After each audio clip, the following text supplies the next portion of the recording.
إعلان تعلن مديرية التطوع عن فتح باب التقديم للتطوع في صفوف قوى الأمن الداخلي بصفة شرطي على ملاك قيادة قوات حرس الحدود المنطقة الأولى وبواقع 2621 شرطي ولجميع المحافظات من ضمنها محافظات إقليم كردستان إربيل، دهوك، سليمانية، وندعو شبابنا الراغبين بالتطوع في صفوف قوى الأمن الداخلي التقديم للفترة من بداية يوم السبت الموافق 16 من يناير 2023 ساعة 00:00 ولغاية نهاية يوم الاثنين الموافق 18 من يناير 2023 الساعة 2400 وفقا للشروط الآتية: ألف، أن يكون عراقيا من أبوين عراقيين.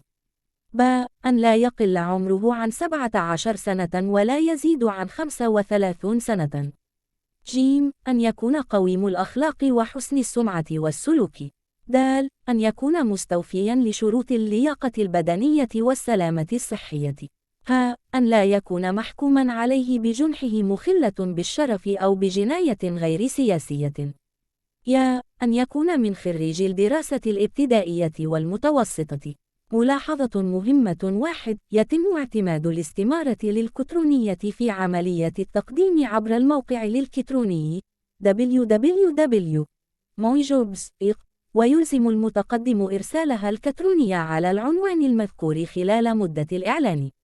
2. يجب أن تكون المعلومات المدخلة في استمارة التقديم متطابقة مع المستمسكات الثبوتية للمتقدم، وفي حالة اختلاف هذه المعلومات يهمل الطلب. 3. يكون إملاء استمارة التقديم باللغة العربية حصرا بالنسبة للمتقدمين من القومية الكردية.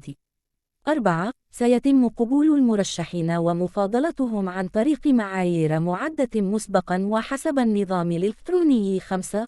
سيتم تبليغ من تتوفر فيهم الشروط وضوابط التعيين بمكان وتاريخ المراجعة لغرض إجراء الاختبارات المقررة: الفحص الطبي، اللياقة البدنية، المقابلة، عن طريق أرقام هواتفهم. 6. على المتقدمين الاحتفاظ برقم الطلب الخاص بالتقديم في الاستمارة الإلكترونية، كونه سيتم من خلاله التبليغ لغرض الحضور لإكمال إجراءات التقديم. 7. للاستفسار الاتصال على رقم هاتف مديرية التطوع أثناء الدوام الرسمي 590 المستمسكات المطلوبة عند المراجعة: 1. الوثيقة المدرسية الأصلية باللغة العربية حصرا مصدقة من المدرسة ومديرية التربية. -4 نسخ 2 هوية الأحوال المدنية أو البطاقة الموحدة للمتقدم والوالدين.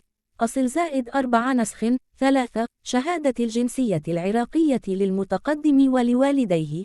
-4 نسخ 4 بطاقة السكن. -4 نسخ 5 صور عدد 1 5 6 على المتقدمين من ذوي الشهداء تقديم ما يؤيد من مؤسسة الشهداء على أن يكون من الدرجة الأولى: الزوج، الزوجة، الوالدان، الأولاد، الأخوة، الأخوات، أولاد الابن، أولاد البنت.